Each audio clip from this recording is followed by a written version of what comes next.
Знаете ли колко контейнера за разделно събиране има екопак като цветове? Да. Супер! Кои са те? Жълто, синьо, Да. зелено. Точно така, браво! Знаете ли в всеки контейнер какво се хвърля? Не знам, по цветове не мога да ви кажа, но следвам означенията на всеки контейнер. В жълтия пластмаси опаковки, метални включително, чисти. Само да не объркам, в синия е хартията, в зеления стъклото. Добре, супер сте! А вие вкъщи събирате ли разделно? Да. Хвърляме хартия и пластмаса отделно и стъкло също. Как изградихте този навик? Живяхме много време в Германия и там получаваш и много лоша глоба, ако объркаш нещата, както направихме веднага в началото. И свикнахме и всъщност не е трудно.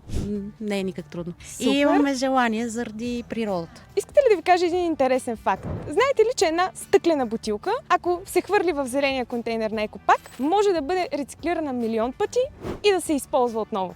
Чудесно, ни затова рециклираме. Добре, а какво мислите за твърдението, че целият буклук отива на едно и също място? Мисля, че това е едно лесно оправдание да не рециклираме. А какво бихте посъветвали младите? Аз мисля, че младите са много по-отворени от нас за рециклиране и да бъдат по-стрикни с всички тези неща, които ние се учим на тях.